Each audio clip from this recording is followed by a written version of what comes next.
বাচ্চারা সবজি খেতে চায় না? তাহলে আজকের রেসিপিটি আপনার জন্য। আজ আমরা তৈরি করছি ডিম ও প্রচুর সবজি দিয়ে ঠাসা মজাদার এগ ভেজিটেবল রোল। এটি একদিকে যেমন পুষ্টিকর, অন্যদিকে খেতেও দারুণ। আশা করছি শেষ পর্যন্ত সাথেই থাকবেন। একটি পাত্রে আমি 2 কাপ ময়দা নিয়েছি, সামান্য লবণ এবং 1 চামচ মতন সাদা তেল দিয়ে দিলাম। এরপর এটাকে ভালো করে মিশিয়ে নিতে হবে। যতক্ষণ না এটা হাতে মুঠি বাঁধছে ততক্ষণ এইভাবে মিশিয়ে নিয়ে তারপর গরম জল দিয়ে অল্প অল্প করে ডোটিকে ভালো করে মেখে নিতে হবে। মাখা হয়ে গেলে 20 মিনিট এটা ঢেকে রেখে দিতে হবে। এরপর সবজির পুরটি তৈরির জন্য আমি এখানে একটি প্যানে তেল গরম করে এর মধ্যে পেঁয়াজ কুচি দিয়ে ভালো করে নেড়ে নেব। এরপর এর মধ্যে রসুন কুচি, আদা বাটা দিয়ে 1 চামচ রসুন কুচি, 1 চামচ আদা বাটা দিয়ে এটাও একটু হালকা করে ভেজে নেব। এরপর এখানে বাঁধাকপি কুচি, ক্যাপসিকাম কুচি, গাজর কুচি সব সবজি দিয়ে সামান্য গোলমরিচ গুঁড়ো এবং সামান্য লবণ দিয়ে 3-4 মিনিট ভালো করে এটা ভেজে নেব। সবজি যেন গলে না যায়। এর মধ্যে এরপর প্যানের মধ্যেই আমি সর্ষের তেল দিয়ে একটা ডিম ফাটিয়ে আমি ভেজে নেব। এটা লবণ আর গোলমরিচ গুঁড়ো দিয়ে একদম ঝুরি ভাজার মতো ভেজে নেব।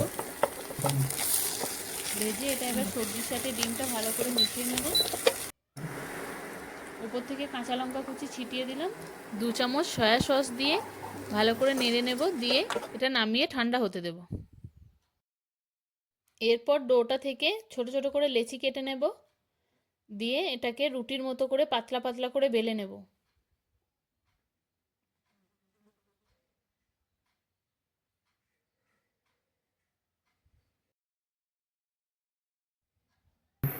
এরপর রুটিগুলো তাওয়ায় এপিট ওপিট করে সেঁকে নেব ভালো করে। সেঁকা হয়ে গেলে ওপর থেকে যে সবজির পুরটা রেডি করে রেখেছিলাম সেটা আমি সরু করে দিয়ে দেব। ওপর থেকে সামান্য সস দিয়ে দেব, দিয়ে এরপর এগুলোকে রোল করে নেব। রোল করা হয়ে গেলে সাইডগুলো একটু জল দিয়ে বুজিয়ে দেব মুখগুলো। প্যানে সামান্য তেল দিয়ে রোলগুলো গোল্ডেন ব্রাউন করে ভেজে নেব।